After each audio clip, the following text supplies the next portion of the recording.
नमस्कार, मैं स्वागत करता हूं आपके अपने YouTube channel expert coaching classes पर। दोस्तों, आज हम मैथ्स का प्रैक्टिस सेट 2 लेकर आए हैं और ये फुल टॉपिक रिवीजन होता है दोस्तों, क्योंकि टॉपिक कंप्लीट है इस बात से पता चलता है जब हम प्रैक्टिस सेट लगाते हैं। ये टाइम एंड वर्क का क्वेश्चन है। सबसे पहले इसे आराम से पढ़ो। सोनल और अर्जुन मिलकर एक कार्य को 57 दिनों में, अर्जुन और रोहन 38 दिनों में, रोहन और सोहन 38 दिनों में पूरा कर सकते हैं। अर्जुन रोहन मिलकर उस कार्य को कितने दिनों में पूरा करेंगे? सोनल, अर्जुन, ये तीनों मिलकर। तो हमें पता है हमें एलसीएम लेना है। तो देखो, सबसे पहले कौन कर रहा है? सोनल और अर्जुन, फिर अर्जुन और रोहन, फिर रोहन और सोनल। ये कितने दिन में कर रहा है? 57, ये 38, ये 38। अब मेरी बात सुनो, एलसीएम कैसे ना दिक्कत आ रही है। देखो 57 को क्या लिख सकते हैं? 19 गुणा 3, 38 को 19 गुणा 2 और 38 को 19 गुणा 2, तो 19 तो आएगा ही आएगा। और 3 और 2 का एलसीएम क्या हो जाएगा? 6, तो 19 गुणा 6, ये हमारा एलसीएम आ गया 19 गुणा 6। अब देखो 57 को अगर 19 गुणा 6 से भाग देंगे तो 19 दिया 57, 2 आ जाएगा, ये 2 बार जाएगा। 38 19 गुणा 6 से कितने बार जाएगा? 19 गुणा 6 बटे 38, ये 3 बार जाएगा और ये भी 3 बार जाएगा। अब देखो इनकी एफिशिएंसी, सोहन और अर्जुन की 3, 2 और अर्जुन और रोहन की 3, रोहन और सोहन की 3। तो मैं ऐसे लिख सकता हूँ अर्जुन, रोहन, सोहन, ये 2 बार आ जाएंगे क्योंकि ये 2 बार है, ये 2 बार है और ये 2 बार है। तो ये 2 बार ये आ जाएगा, इनको जोड़कर लिखूंगा और इनकी एफिशिएंसी को जोड़ूंगा। 3 दूनी 6 और 2 8। तो अर्जुन, रोहन और सोहन की एफिशिएंसी कितनी आ जाएगी? तीनों की मिलाकर 8/2 मतलब 4। और यही पूछा है हमसे कि ये तीनों मिलकर उस कार्य को कितने दिनों में करेंगे। कार्य कितना है? 19 गुणा 6। तीनों को मिलकर बोला है तो तीनों की एफिशिएंसी कितनी है हमारे पास? 4 है। तो 2 दूनी 4 और 2 3 6, तो ये आ जाएगा हमारा 19 30 57/2। अब 57/2 कितना होगा? सी ऑप्शन 28.5, ये हमारा आंसर आ जाएगा। तो पहला क्वेश्चन हमारा यहां पर कंप्लीट होता है। सेकंड क्वेश्चन पर चलते हैं। 120 लंबी एक रेलगाड़ी 60 किलोमीटर प्रति घंटे की चाल से चलते हुए एक पुल को 18 सेकंड में पार करती है। पुल की लंबाई बताना है। ये टाइम एंड डिस्टेंस का क्वेश्चन है। अब आपको पता होगा पुल की लंबाई बताना है। चाल बराबर दूरी बटे समय होता है। चाल बराबर क्या होता है? दूरी बटे समय होता है। तो चाल कितनी है? 60 किलोमीटर प्रति घंटा। इसे अगर हम मीटर प्रति सेकंड में कन्वर्ट करेंगे तो 5/18 का गुणा करेंगे। अगर इसे किलोमीटर प्रति घंटा में कन्वर्ट करना पड़ता है तो उल्टा कर देते, 18/5 का गुणा कर देते। देखो मीटर प्रति सेकंड की ओर अगर हम जा रहे हैं तो ऐसे याद रखना, मीटर प्रति सेकंड और किलोमीटर प्रति सेकंड। अब आप बताओ इसमें से किलोमीटर प्रति घंटा बड़ा कौन है? आप कहोगे सर किलोमीटर बड़ा रहता है, तो ऊपर बड़ा आ जाएगा 18/5। मीटर प्रति सेकंड में ये छोटा है तो ये छोटा आ जाएगा ऊपर 5/18, इसका उल्टा कर देंगे। तो ये हो गई हमारी क्या? चाल। अब दूरी क्या लेंगे? चाल बराबर दूरी बटे समय लिखना है हमें, दूरी बटे समय। तो यहां पर दूरी क्या लेंगे? दूरी लेंगे हम 120 प्लस पुल की लंबाई जो कि हमने x मान ली, और समय कितना है? 120 प्लस x।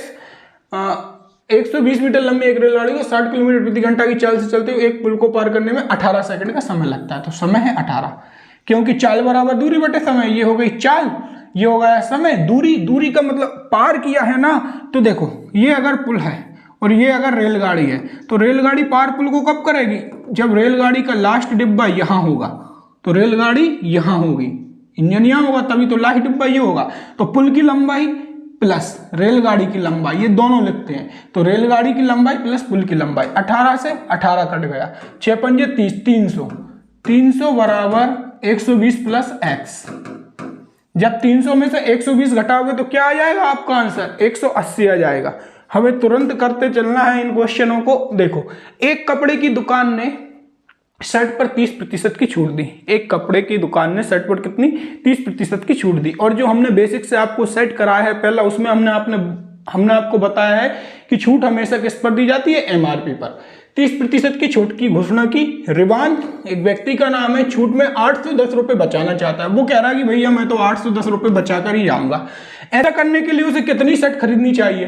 तो और प्रत्येक सेट का अंकित मूल्य क्या है? 540। देखो तो हर सेट का अंकित मूल्य 540 है, ठीक है। छूट कितनी मिल रही है हमें? 30%। तो 540 का 30% अगर हम निकाला, ये एक सेट की प्राइस है, तो एक सेट पर छूट हमें कितनी मिलेगी? 540 का 30%, 0 से 0, 0 से 0, 54 गुणा 3। एक सेट पर हमें कितनी छूट मिली? 54 गुणा 3। और हमें कुल छूट कितनी चाहिए? कुल छूट चाहिए हमें 810 रुपये, 810 रुपये।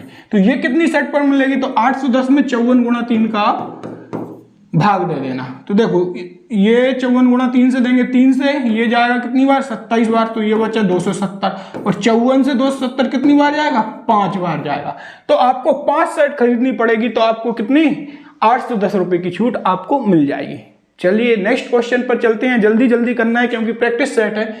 12% के लाभ पर सामान को बेचता है एक दुकानदार, 12% के लाभ पर सामान को बेचता है, और वो बोल रहा है कि वास्तविक वजन से 15% कम वजन का उपयोग करता है, उसका लाभ प्रतिशत बताना है। देखो दोस्त, इसमें 12% के लाभ पर क्या वो सामान को बेच रहा है, इसका मतलब ये है कि वो 100 की चीज जो है ना वो 112 में बेच रहा है। ये रुपयों में बात चल रही है, 100 रुपए की चीज 112 में बेच रहा है। 15% कम वजन का प्रयोग कर रहा है। 15% की फ्रैक्शन वैल्यू होती है 3/20। कम वजन का प्रयोग कर रहा है 3 यूनिट, तो 20 की जगह वो कितने वजन का उपयोग कर रहा है? 17 वजन का उपयोग कर रहा है। तो ये है वजन में, किलोग्राम मान सकते हो। अब अगर मुझे पैसों में कन्वर्ट करना है तो मैं इस रेशियो को उल्टा कर दूंगा, 17 से 20, 17 से 20। ये भी रुपयों में है तो मैंने इसको भी रुपयों में लिख दिया, 17 से 20, इसलिए पलट कर लिखा। अब देखो 20 से कम 20, 20 पंजे 100, और इसका गुणा हो जाएगा तो 17 पन 85, 85 से 112 का रेशियो है। अब 85 कितना बढ़ा यहाँ से? 85, 15, 15 12 27, 27 बटे 85 इंटू 100, ये आपका आंसर हो जाएगा। जब आप इसे काटोगे तो 5 से काटोगे इसे तो 17, और 5 से काटोगे इसे तो 20, तो 27 दूनी 54, 540 बटे 17 जब आप करोगे तो 17 दूनी 24, 17 3 51, 17 3 51, बचा आपके पास कितना? 3, और 17 एकम 17, फिर पॉइंटों में आंसर आ जाएगा। तो आप सी ऑप्शन मार्क कर सकते हो। इस सवाल का आंसर है हमारा सी। चलिए नेक्स्ट क्वेश्चन पर देखते हैं। नेक्स्ट क्वेश्चन बड़ा सिंपल है। 10 metre by 10 metre by 5 metre की विमाओं वाले कमरे में रखे जाने वाले सबसे लंबे खंभे की लंबाई याद करना है। ये बोल रहा है भैया 3D कोई आकृति है ऐसी, ये 3D आकृति है।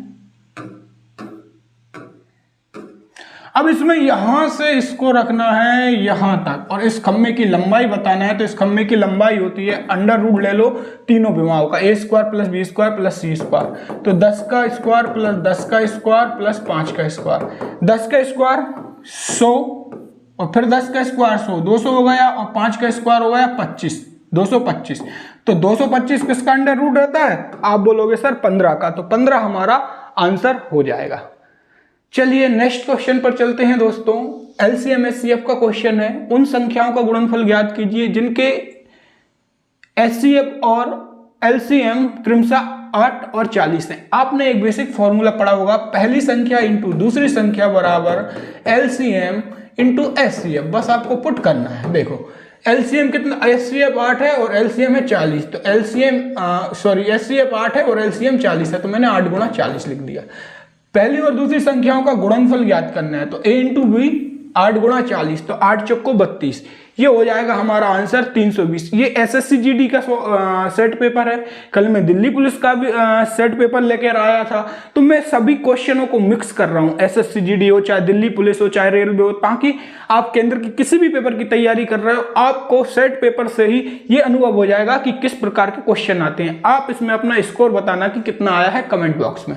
नेक्स्ट क्वेश्चन देखो, जॉन ने एक बैंक से 10% वार्षिक चक्रवृद्धि ब्याज की दर पर कुछ राशि ली, जिसके लिए ब्याज वार्षिक रूप से चक्रवृद्धि किया जाना था। यदि उसने 4 वर्ष के अंत में 21,961.50 रुपए का भुगतान करके उधारी चुकाई तो उसने कितनी राशि उधार दी? तुरंत दिमाग में आना चाहिए, 10% की बात चल रही है और साल कितने हैं यहाँ पर, कितने साल के लिए उधार दी? जॉन ने एक बैंक से 10% चक्रवृद्धि ब्याज की दर पर कुछ राशि उधार ली 4 वर्ष के लिए। तो 10% की इफेक्टिव रेट क्या होती है? 46.41%, 46.41%। तो देखो इसका मतलब ये होता है, अगर 100% हमारा क्या है, प्रिंसिपल है, 46.41% हमें पता है इफेक्टिव रेट होती है, तो ये हो गया हमारा कंप्लीट CI। तो मिश्र धन क्या बनेगा यहाँ से? सर प्रिंसिपल प्लस ब्याज इंटरेस्ट क्या बन जाता है, मिश्र धन। तो 146.41% ये हमारा मिश्र धन बन जाता है, अमाउंट बन जाता है। तो इसने यही बोला है कि 4 वर्ष के अंत में, मतलब यहाँ कोई प्रिंसिपल होगा, ये ब्याज लगा होगा कुछ, यहाँ ब्याज लगा होगा कुछ, और ऐसे करके 4 वर्ष के अंत में एक मिश्र धन तैयार हो गया, वो ये है। तो मिश्र धन की वैल्यू दी है हमें, तो 146.41% बराबर 21,961.50 दिया है, तो 1% हो जाएगा हमारा 21,961.50 डिवाइडेड बाय 146.41। अब हमें निकालना है राशि प्रिंसिपल, और प्रिंसिपल है 100%, तो इंटू 100 कर देंगे हम। 2 जीरो से 2 जीरो कट गया। अब देखो लास्ट में ये पॉइंट से पॉइंट कट गया, लास्ट में 3 जीरो आएंगे।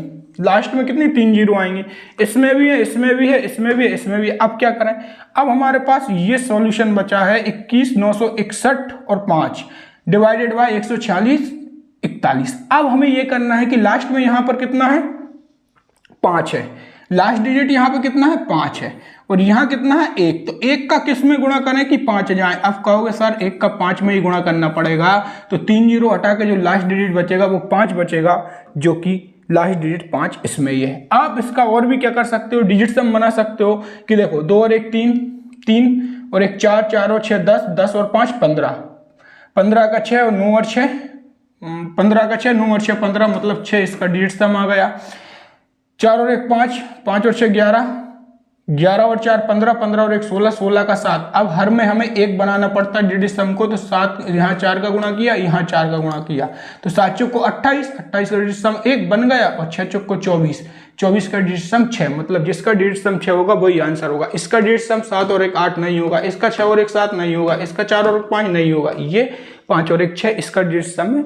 इस तरीके से हम क्वेश्चन को सॉल्व करेंगे। अब ये देखो 400 मीटर लंबी एक वृत्ताकार दौड़ में ए और बी एक ही बिंदु से एक ही समय पर क्रमशः 10 मीटर प्रति सेकंड, 16 मीटर प्रति सेकंड की चाल से चलना शुरू करते हैं।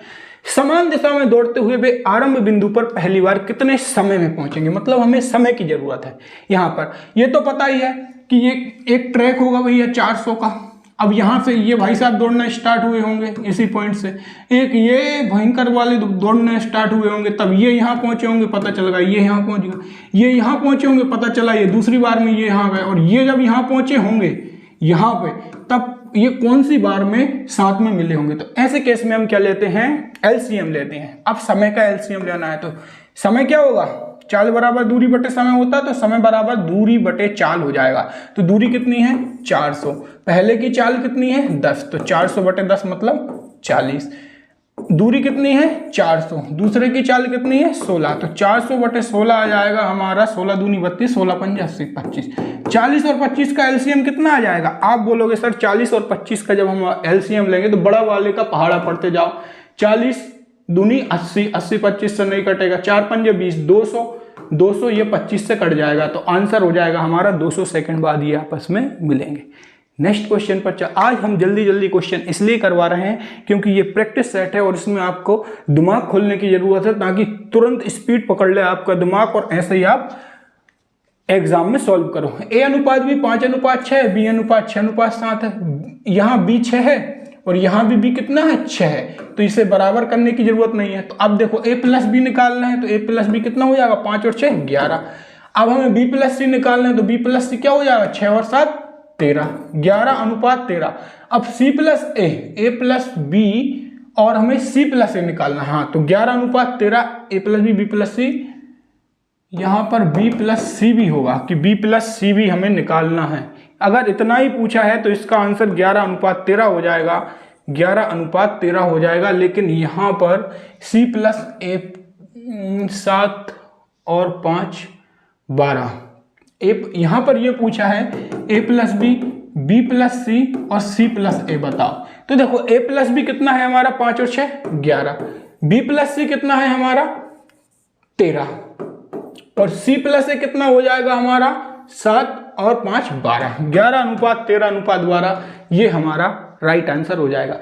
यहां पर देखो ए अनुपात बी हमारा कितना है 5 6 और बी अनुपात सी कितना है, बी अनुपात सी भी हमारा है 6 से 7। अब बी यहां पर दोनों जगह बराबर है इसलिए हमने डायरेक्ट कर दिया, नहीं होता तो हम इसे बराबर बनाते हैं। नेक्स्ट क्वेश्चन पर चलते हैं दोस्तों। एक डीलर अपने माल पर क्रय मूल्य से 15% अधिक अंकित करता है, फिर वह उस पर 20% की छूट देता है। उसका हानि प्रतिशत बताइए, आपकी हानि प्रतिशत क्या है। अब हानि प्रतिशत निकालने के लिए हमें क्या करना पड़ेगा कि क्रय मूल्य से विक्रय मूल्य के रेशियो की जरूरत रहती है। हमें क्रय मूल्य से विक्रय मूल्य का रेशियो बना लो, हानि प्रतिशत निकल आएगी। छूट हमेशा, डिस्काउंट हमेशा किस पर दिया जाता है, एमआरपी पर। एमआरपी पर डिस्काउंट आपने, जैसे कि एमआरपी आपका कितना है, एक डीलर अपने माल पर क्रय मूल्य से 15% अधिक अंकित करता है। जैसे कि मैंने माना कि क्रय मूल्य अगर 100 यूनिट है और अंकित मतलब एमआरपी, उसने 15% अधिक अंकित कर दिया। 100 का 15% 15 और अधिक अंकित किया मतलब 100 + 15 तो 115 हो गया। ये एमआरपी हो गई। ये मेरा क्या है, सीपी है। अब देखो 20% की छूट देता है, एमआरपी पर ही 20% की छूट देता है। एक बात बताओ, 100% अगर एमआरपी है, 20% की छूट दे दी तो बचा कितना, 80% एसपी। 80% में ही बेचेगा। ये बेसिक क्लास जो पुराना सेट है मैंने उसमें बताई है। तो 115 का 80% जब मैं लिखूंगा तो यहां से मुझे क्या मिल जाएगा, ये मेरा एसपी हो जाएगा। तो अब यहां से मुझे क्या मिला, अब मैंने यहां से काटा 0 से 0, 2 पंजे 10 और 2 चौको 8, तो 115 गुणा 4 मतलब ये होगा 460/5। 460/5 तो सीपी मेरा है 100, एसपी है मेरा 460/5। 460/5 मैंने इसको काटा, 5 नाम 45, 5 दूनी 10, 100 से 92 का रेशियो बन गया। अब मुझे बताओ 100 रुपए की चीज 92 रुपए में बेची गई, कितना कम बेची गई, 8 रुपए की हानि हुई। सीपी किस पर निकालते हैं, 100 पर। तो 8/100 × 100 क्या आ जाएगा आंसर, 8% आ जाएगा। एक बार और समझ लो, सीपी से कितना अधिक अंकित किया, 115, तो एमआरपी तो हो गया 115। अब एमआरपी पर 20% की छूट दे दी तो कितने में बेचेगा, वो 80% में बेचेगा। एमआरपी के 80% में बेचेगा और बेचे को ही क्या कहते हैं, विक्रय मूल्य। तो 115 का 80% क्या आ गया, विक्रय मूल्य, जो कि क्या निकला हमारा 460/5 निकला। चलिए दोस्तों नेक्स्ट क्वेश्चन की ओर चलते हैं। और अगर वीडियो पसंद आ रही हो दोस्तों तो वीडियो को प्लीज़ लाइक शेयर सब्सक्राइब और कमेंट करना ना भूलें। मैं आपको हर दिन 1 से 2 सेट लेकर आता रहूँगा और साथ में और भी कमेंट बॉक्स में मुझे सजेशन दीजिए कि मैं क्या लेकर आऊँ, कौन सा टॉपिक पढ़ाऊँ आपको। इसके बाद दोस्तों इस वीडियो में हम ज़्यादा समय बर्बाद नहीं करेंगे क्योंकि ये प्रैक्टिस सेट है तो हमें स्पीड बनानी है। इसमें एक बेलनाकार टैंक की क्षमता कितनी है, 5632। क्षमता की बात हो गई मतलब पानी की बात हो रही, मतलब हमें आयतन लगाना है। बेलन का आयतन क्या होता है, πr²h। ये आयतन इसका कितना दिया है, 5632। बस वैल्यू पुट कर दो, पाई की वैल्यू 22/7। आर दिया है क्या, व्यास अगर 16 है तो त्रिज्या कितनी हो जाएगी, व्यास की आधी त्रिज्या होती है। व्यास अगर 16 त्रिज्या 8 हो जाएगी। r² पूछा है तो 8 × 8 इंटू हाइट निकालनी है, गहराई निकालनी है 5632। काटो जरा, देखो इसको अगर हम काटेंगे, 8 से काटा, 8 × 7 = 56, 0, 8 चौको 32, 704। फिर 8 से काटा, 8 × 8 = 64, 8 × 8 = 64, 88। फिर 22 से काटा, 22 चौको 88 आ गया। तो h/7 = 4, तो h बराबर क्या जाएगा, 7 चौको 28। ये हमारा आंसर हो जाएगा। फिर से एलसीएम का सवाल आ गया। एलसीएम बहुत इंपॉर्टेंट टॉपिक है दोस्तों। दो संख्याओं का लघुत्तम समवर्त उनके महत्तम समवर्त का 15 गुना है। इसका मतलब ये है, अगर एलसीएम आपका, ध्यान से सुनना, एलसीएम जो है ना एचसीएफ का 15 गुना है। तो अगर मैं एचसीएफ को नीचे ले आऊंगा तो एलसीएम डिवाइडेड बाय क्या हो जाएगा, एचसीएफ बराबर, यहां 15 बचेगा, यहां 1 बचेगा, x लगा लूं, 15x और 1x। अब क्या बोल रहा है, एलसीएम तथा एचसीएफ का योग 112 है। तो एलसीएम कितना है, 15x, एचसीएफ कितना है, 1x। तो एलसीएम तथा एचसीएफ का योग मतलब 15 और 1 16x बराबर कितना दिया है, 112। 16 7 112, तो x बराबर आ जाएगा मेरा 7 आ जाएगा। अब देखना x बराबर 7 आ गया। एक संख्या 49 है तो दूसरी संख्या ज्ञात करो। हमने पढ़ा है पहली संख्या इंटू दूसरी संख्या बराबर एलसीएम इंटू एचसीएफ। तो पहली संख्या 49, दूसरी संख्या ज्ञात करना है b बराबर एलसीएम। एलसीएम कितना आ जाएगा हमारा, अब इसमें रखो 15 × 7, 15 7 105। एचसीएफ कितना आ जाएगा, 1x, मतलब x की वैल्यू 7 है तो 7 आ जाएगा। ये 7 से काटा, 7 7 49 और इसको 7 से काटा, 7 × 7 7 × 9 35। तो b की वैल्यू आ जाएगी आपकी 15। बीमारी की वजह से एक व्यक्ति का भार 1 महीने में 80 किलोग्राम से घटकर 64 किलोग्राम हो गया, बेचारा पतला हो गया। अगर ये वेट लॉस कर रहा होगा कई दिनों से, तब तो ये सोच रहा होगा चलो 64 बचा, अब ठीक हो जाऊं, वेट लॉस हो गया। अदरवाइज बीमारी तो बीमारी ही रहती है। तो देखो 80 की वजह से 80 वेट था, 64 हो गया, इसका कितना घटा? आप बोलोगे सर 16 घटा। किस पर घटा? 80 पर घटा। परसेंटेज में निकालना है तो इंटू 100, 0 से 0, 8 एकम 8, 8 दूनी 16 और एक ये 0, तो 20% इसका भार में कमी हो गई। सरल क्वेश्चन है दोस्तों, ऐसे ही पेपर में आते हैं। एक देखो संख्या 350 में 20% की वृद्धि की गई। एक आपने संख्या लिख ली 350, 20% की फ्रैक्शन वैल्यू होती है 1/5। इसका मतलब यह है कि 5 पर 1 की वृद्धि, तो ये 6/5 हो गई। फिर 25% की कमी, 25% 1/4 मतलब 4 पर 1 की कमी, तो ये 3/4 हो गई। इसी संख्या की बात की है आपसे। तो देखो 5 को पहले मैंने 4 से 2 दूनी 4 और 2 3 6, तो यहां से 5 दूनी 10 नीचे मिल गया और इस 10 से ये 0 कट गई, तो 35 गुणा 9, तो 9 पन 45 और 9 तिया 36, 36 और 4 405, सॉरी 35 गुणा 9 कितने होंगे? 9 पन 45 और 9 तिया 27, 9 पन 45, 9 तिया 27, 27 और 4 31, 315। 315 आपका ए ऑप्शन आपका आंसर हो जाएगा। 10 वस्तुओं का औसत मूल्य 89 रुपए है। यदि एक वस्तु का मूल्य 35 रुपए है तो शेष 9 वस्तुओं का मूल्य ज्ञात करो। इसको मैं एक नई मेथड से बताता हूं आपको, एलिगेशन से बताता हूं। 10 वस्तुओं का औसत मूल्य कितना है? 89 है। एक वस्तु का मूल्य आपसे पूछा है, यदि एक वस्तु का मूल्य कितना है? 35 है। एक वस्तु का मूल्य है, तो आपको 9 वस्तुओं का मूल्य ज्ञात करना है जो कि x है। ये 9 वस्तुओं का मूल्य ज्ञात करना है। आप 89 में से 35 घटाओ। आप बोलोगे सर 89 माइनस 35 54 आ जाएगा यहाँ पे। तो 9 यूनिट की वैल्यू 54, तो 1 यूनिट की वैल्यू 6, 1 यूनिट की वैल्यू कितनी आ जाएगी? 6। अब 89 में आप 6 जोड़ोगे तो कितना आ जाएगा? 95, तो x बराबर 95, ये आपका आंसर आ जाएगा। इससे बढ़िया कैलकुलेशन नहीं होती है ज्यादा। 7, 5 और 3 के चौथे अनुपाती, तो मैंने क्या बताया है? चतुर्थ अनुपाती जब भी निकालना है 7, 5, 3, इसका चौथा अनुपाती मैंने x मान लिया। अब पास वालों को गुणा कर लो, 5 गुणा 3, दूर वालों को गुणा कर दो, 7 गुणा x, तो x बराबर क्या आएगा? 15/7।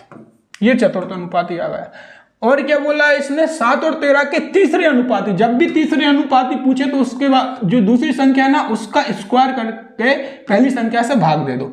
मतलब 13 का स्क्वायर 13 गुणा 13 डिवाइडेड बाय 7। ठीक है, इन दोनों के बीच का अनुपात बताना है मुझे, इसका और इसका अनुपात। 7 से 7 कट गया तो 15/13 गुणा 13 169, तो 15/169 ये आपका आंसर हो जाएगा। अब हम नेक्स्ट क्वेश्चन पर चलते हैं। ए और बी एक काम को अलग अलग 10 दिन 15 दिनों में पूरा कर सकते हैं। एलसीएम 10 दिन और 15 दिन में पूरा कर सकते हैं, जैसा बोलता जाए। ठीक है, मेरा काम है कि मैंने एलसीएम मान लिया 30, तो इनकी एफिशिएंसी 1 की 3 आ गई, इसकी 2। अब क्या बोल रहा है? बी अकेले 3 दिन कार्य करता है। बी की एफिशिएंसी है 2, 3 दिन कार्य करेगा तो कितना काम निपटा देगा? 1 दिन में 2 निपटा रहा है तो 3 दिन में कितना निपटा देगा? 6 निपटा लेगा। 6 कार्य इसने खत्म कर दिया। पूरा कार्य 30 है, इसने 6 खत्म कर दिया, बचा कितना? 24। ये पूरा 30 कार्य था। शेष काम को जो 24 बचा है, ये कितने दिनों में करेगा? एक ही एफिशिएंसी है 3, तो 24/3 ये कितने दिनों में करेगा? ये करेगा 8 दिन में। अपना 24/3 8 आ जाएगा, 8 दिन में कंप्लीट कर लेगा। एक बस स्टेशन पी से स्टेशन क्यू तक इतने किलोमीटर से और फिर रिटर्न जाती है 90 किलोमीटर प्रति घंटे की चाल से, तो आपको एवरेज स्पीड बताना है। एवरेज स्पीड का फॉर्मूला मैंने जो बेसिक सेट कराया है इससे पहले, उसमें मैंने बेसिक से बताया। 2xy divided by x plus Y होता है। 2 पहली स्पीड x बराबर पहली स्पीड, y बराबर दूसरी स्पीड। x है 70 किलोमीटर प्रति घंटा, दूसरी स्पीड कितनी है? 90, और इन दोनों को जोड़ दो, 108 दूनी 16, 160 आ जाए। अब इसे काटो, 0 से 0 कैंसिल हो गया। ठीक है, 2 से ये 8 बार चला गया, 7 गुणा 9 63, 630/8 ये कैलकुलेशन है अपनी। अब देखो जरा, ऐसे हम यूनिट यूनिट से भी कर सकते हैं। देखो 630/8, अब हम 8 नहीं है 64, ज्यादा हो गया तो 1 कम कर देंगे, 8 7 56, यहाँ कितने बचे? 7 बचे, तो 70 यहाँ हो गया, तो 8 नहीं है 64। अब यहाँ कितने बचा, 6 बचा, उसके बाद 0 आएगी, पॉइंट लगाएंगे तो 78 के बाद पॉइंट आएगा। तो हम 78 तक ही कैलकुलेशन करेंगे, उसके बाद पॉइंट से हमें क्या मतलब है। तो 78 तक पहुंचकर हम इसका आंसर मार्क कर देंगे। तो यहाँ पर हमारा ये सेट कंप्लीट होता है दोस्तों। वीडियो अगर पसंद आई हो तो प्लीज़ वीडियो को लाइक, शेयर, सब्सक्राइब और कमेंट करना बिल्कुल ना भूलें। Thank you for watching this video.